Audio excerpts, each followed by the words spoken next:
ఈ విక్టరీ బీజేపీకి ఎంత బూస్ట్ అని మీరు అనుకుంటున్నారు? చాలా పెద్ద బూస్ట్, కానీ కొత్త ఏం కాదు. రిజల్ట్ అయితే ఈరోజు వచ్చింది, కానీ ఓడిపోయింది ఏడాది కిందనే ఓడిపోయిండు. వాస్తవంగా ప్రజలలో ఓడిపోయింది, నైతికంగా అంతకన్నా ముందే ఓడిపోయిండు. ఈ రిజల్ట్ అయితే ఖాయమని మాకు తెలుసు, ఏడాది ముందే తెలుసు. అండ్ మేము అనుకున్నట్టే అయింది. అయితే ఈరోజు కూలిపోయింది ఇది కేవలం మా పార్టీ కాదు, ఏది ఆమ్ ఆద్మీ పార్టీ కాదు. ఆమ్ ఆద్మీ పార్టీ ఏ బునియాద్ మీద ఎత్తుంటే ఫౌండేషన్, ఆ ఫౌండేషనే కూలిపోయింది వాళ్ళది, మళ్ళీ పైకి రాదు. నాకు క్లియర్గా యాదుకుంది, నేను అప్పుడు రాజకీయాల రాకముందు కరప్షన్ గురించి బాగా విన్నాం. India against Congress party corruption గురించి బాగా విన్నాము. ఇండియా అగేన్స్ట్ కరప్షన్ అని క్యాంపెయిన్ మొదలుపెట్టిండ్రు అన్నా హజారే.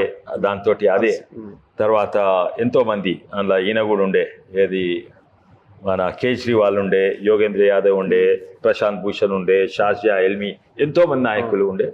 ముందు ఇండియా అగేన్స్ట్ కరప్షన్ ముంగట వచ్చింది. తర్వాత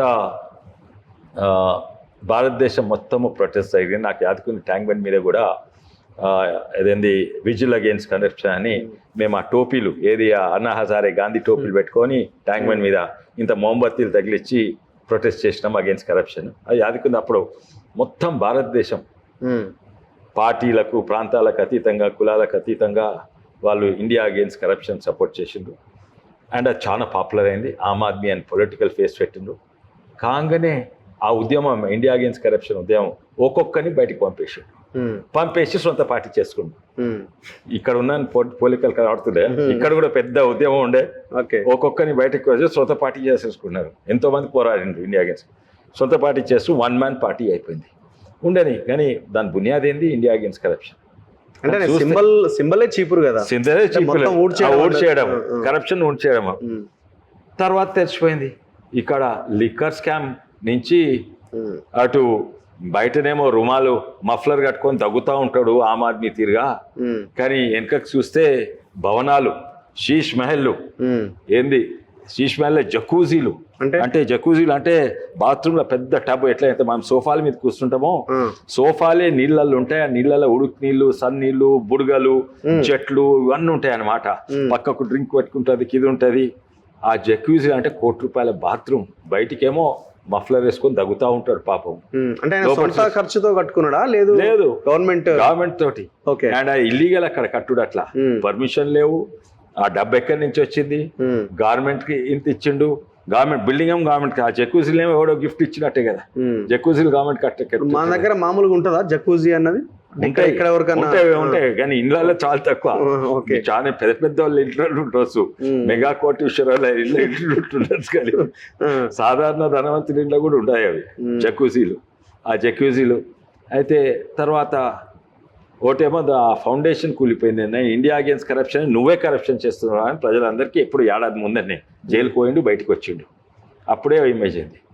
తర్వాత ఏమో వాగ్దానాలు చేసినాం, మూసీ నది మేము సాఫ్ చేస్తాము, మంచి తాగునీరు ఇస్తాము. అదే కాక కాంగ్రెస్ వాళ్ళు 6 గ్యారెంటీలు ఇస్తే ఈయన 15 గ్యారెంటీలు ఇచ్చిండు.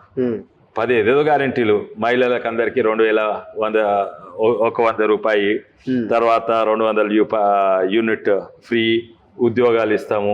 తర్వాత ఇది ఇక మా బీజేపీ తొట్టుకొట్లాడుతుంది కదా, మామూలు ఏమో యాంటీ సెక్యులర్ అంటాడు.